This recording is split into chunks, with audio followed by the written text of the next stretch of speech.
ವಿಜೇಂದ್ರ ಅವರು ನೂತನವಾಗಿ ಅಧ್ಯಕ್ಷರ ಆಯ್ಕೆ ಆದ ಮೇಲೆ ಅವರೊಂದು ಸಂಕಲ್ಪ ಮಾಡಿ ರಾಜ್ಯದ ಅಧ್ಯಕ್ಷನಾಗಿ ಜವಾಬ್ದಾರಿಯನ್ನ ತೆಗೆದುಕೊಂಡ ನಂತರ ಮೊದಲ ಬಾರಿಗೆ ನಮ್ಮ ಪಕ್ಷದ ಹಿರಿಯರಾಗಿರ್ತಕ್ಕಂಥ MTB ನಾಗರಾಜಣ್ಣ ಅವ್ರ ಮನೆಗೆ ಭೇಟಿಯನ್ನು ಕೊಟ್ಟು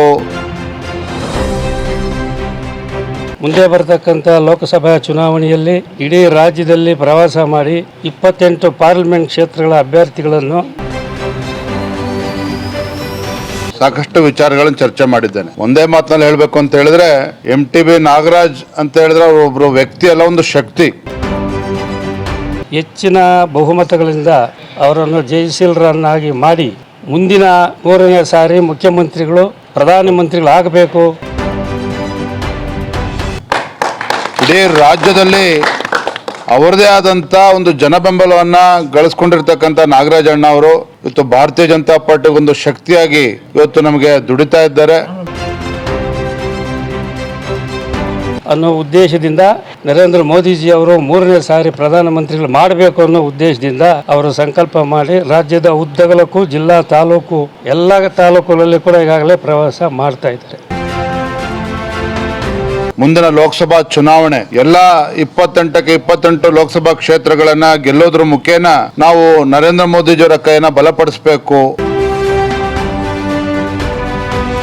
ವಿಜೇಂದ್ರ ಅವರು ನೂತನವಾಗಿ ಅಧ್ಯಕ್ಷರ ಆಯ್ಕೆ ಆದ ಮೇಲೆ ಅವರೊಂದು ಸಂಕಲ್ಪ ಮಾಡಿ ಮುಂದೆ ಬರತಕ್ಕಂಥ ಲೋಕಸಭಾ ಚುನಾವಣೆಯಲ್ಲಿ ಇಡೀ ರಾಜ್ಯದಲ್ಲಿ ಪ್ರವಾಸ ಮಾಡಿ 28 ಪಾರ್ಲಿಮೆಂಟ್ ಕ್ಷೇತ್ರಗಳ ಅಭ್ಯರ್ಥಿಗಳನ್ನು ಹೆಚ್ಚಿನ ಬಹುಮತಗಳಿಂದ ಅವರನ್ನು ಜಯಶೀಲರನ್ನಾಗಿ ಮಾಡಿ ಮುಂದಿನ 3ನೇ ಸಾರಿ ಮುಖ್ಯಮಂತ್ರಿಗಳು ಪ್ರಧಾನಮಂತ್ರಿಗಳಾಗಬೇಕು ಅನ್ನೋ ಉದ್ದೇಶದಿಂದ ನರೇಂದ್ರ ಮೋದಿಜಿ ಅವರು 3ನೇ ಸಾರಿ ಪ್ರಧಾನಮಂತ್ರಿಗಳು ಮಾಡಬೇಕು ಅನ್ನೋ ಉದ್ದೇಶದಿಂದ ಅವರು ಸಂಕಲ್ಪ ಮಾಡಿ ರಾಜ್ಯದ ಉದ್ದಗಲಕ್ಕೂ ಜಿಲ್ಲಾ ತಾಲೂಕು ಎಲ್ಲ ತಾಲೂಕುಗಳಲ್ಲಿ ಕೂಡ ಈಗಾಗಲೇ ಪ್ರವಾಸ ಮಾಡ್ತಾ ಇದ್ದಾರೆ. ಇದಾದ್ಮೇಲೆ ಅವರು ಕೂಡ ಒಂದು ಸಾರಿ ನಮ್ಮನ್ನು ಭೇಟಿ ಮಾಡಿ ಒಂದು ಸಾರಿ ನಾವು ಅವರು ರಾಜಕೀಯದ ಬಗ್ಗೆ ಮುಂದಿನ ಬಗ್ಗೆ ಚರ್ಚೆ ಮಾಡಬೇಕು ಅನ್ನೋ ಒಂದು ಭಾವನೆಯಿಂದ ಅವರು ಇವತ್ತು ಒಂದು ಸೌಹಾರ್ದಯುತವಾದಂಥ ಭೇಟಿ ಇವತ್ತು ನಮ್ಮ ಮನೆಗೆ ಕೊಟ್ಟಿದ್ದಾರೆ. ಅದ್ರ ಜೊತೆಯಲ್ಲಿ ಇವತ್ತು ನಮ್ಮೆಲ್ಲ ಕಾರ್ಯಕರ್ತರು ಮುಖಂಡರುಗಳು ಕೂಡ ಇವತ್ತು ಕೆಲವರೆಲ್ಲ ಇವತ್ತು ಭಾಗಿಯಾಗಿದ್ದಾರೆ. ಇವತ್ತು ಕೆಲವು ವಿಚಾರಗಳು ಮುಂದೆ ಏನಾಗಬೇಕು ಅನ್ನೋದು ಚರ್ಚೆ ಮಾಡಿದ್ದೀವಿ. ನಾನು ಅವರಿಗೆ ಆಶೀರ್ವಾದವನ್ನು ಬಯಸಿದ್ದೇನೆ. ನೀವು ಮುಂದಿನ ದಿನಗಳಲ್ಲಿ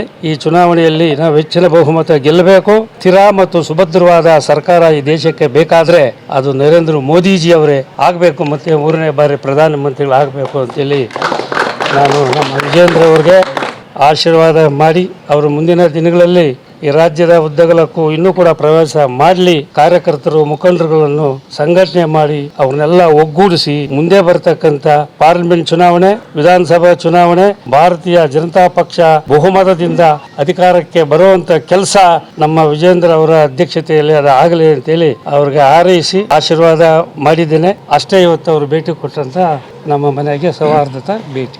ರಾಜ್ಯದ ಅಧ್ಯಕ್ಷನಾಗಿ ಜವಾಬ್ದಾರಿಯನ್ನ ತೆಗೆದುಕೊಂಡ ನಂತರ ಮೊದಲ ಬಾರಿಗೆ ನಮ್ಮ ಪಕ್ಷದ ಹಿರಿಯರಾಗಿರ್ತಕ್ಕಂಥ MTB ನಾಗರಾಜಣ್ಣ ಅವ್ರ ಮನೆಗೆ ಭೇಟಿಯನ್ನು ಕೊಟ್ಟು ಸಾಕಷ್ಟು ವಿಚಾರಗಳನ್ನು ಚರ್ಚೆ ಮಾಡಿದ್ದೇನೆ. ಒಂದೇ ಮಾತಿನಲ್ಲಿ ಹೇಳಬೇಕು ಅಂತ ಹೇಳಿದ್ರೆ MTB ನಾಗರಾಜ್ ಅಂತ ಹೇಳಿದ್ರೆ ಒಬ್ಬರು ವ್ಯಕ್ತಿ ಅಲ್ಲ, ಒಂದು ಶಕ್ತಿ.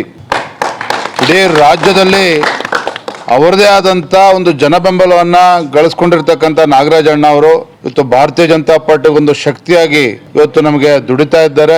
ಮುಂದಿನ ಲೋಕಸಭಾ ಚುನಾವಣೆ ಎಲ್ಲ 28ಕ್ಕೆ 28 ಲೋಕಸಭಾ ಕ್ಷೇತ್ರಗಳನ್ನ ಗೆಲ್ಲೋದ್ರ ಮುಖೇನ ನಾವು ನರೇಂದ್ರ ಮೋದಿಜಿಯವರ ಕೈಯನ್ನ ಬಲಪಡಿಸಬೇಕು ಅನ್ನುವ ಒಂದು ದೃಷ್ಟಿಕೋನ ಇಟ್ಕೊಂಡು ಹೋರಾಟವನ್ನು ಮಾಡ್ತಕ್ಕಂಥ ಈ ಸಂದರ್ಭದಲ್ಲಿ ನಾಗರಾಜಣ್ಣ ಅವರು ಕೂಡ ಸಂಪೂರ್ಣವಾಗಿ ನಿಮ್ ಜೊತೆಲಿ ಇರ್ತೇವೆ, ಭಾರತೀಯ ಜನತಾ ಪಾರ್ಟಿ ಜೊತೆಲಿ ಇರ್ತೇವೆ ಅನ್ನುವ ಒಂದು ವಿಶ್ವಾಸದ ಮಾತುಗಳನ್ನ ಆಡಿದ್ದಾರೆ. ಇವತ್ತು ಅವನು ಭೇಟಿ ಮಾಡಿ ತುಂಬಾ ಸಂತೋಷ ಆಗಿದೆ. ಅವರ ಒಂದು ಸಹಕಾರದಿಂದ ಅವರ ಒಂದು ಮಾರ್ಗದರ್ಶನ ಕೂಡ ತೆಗೆದುಕೊಂಡು ಈ ಭಾಗದಲ್ಲೂ ಕೂಡ ಮುಂದಿನ ಲೋಕಸಭಾ ಚುನಾವಣೆಯಲ್ಲಿ ನಮ್ಮ ಚಿಕ್ಕಬಳ್ಳಾಪುರ ಲೋಕಸಭಾ ಕ್ಷೇತ್ರ ಆ ಕ್ಷೇತ್ರವನ್ನು ಗೆಲ್ಲೋದಕ್ಕೆ ಏನ್ ಬೇಕೋ ಆ ನಿಟ್ಟಿನಲ್ಲಿ ನಾವೆಲ್ಲರೂ ಕೂಡ ತಯಾರಿಯನ್ನು ನಡೆಸ್ತೇವೆ. ಯಾವ್ಯಾವ ಕ್ಷೇತ್ರದಲ್ಲಿ ಯಾರ್ಯಾರು ಅಭ್ಯರ್ಥಿ ಆಗಬೇಕು ಅಂತೇಳಿ ಆ ಕ್ಷೇತ್ರದ ಎಲ್ಲ ಹಿರಿಯರ ಒಂದು ಸಮಾಲೋಚನೆ ಮಾಡಿ ಆಮೇಲೆ ಮುಂದೆ ಏನು ಆಗಬೇಕು ಅಂತೇಳಿ ಪಕ್ಷ ತೀರ್ಮಾನ ಮಾಡ್ತೇವೆ. ಧನ್ಯವಾದ. Thank you.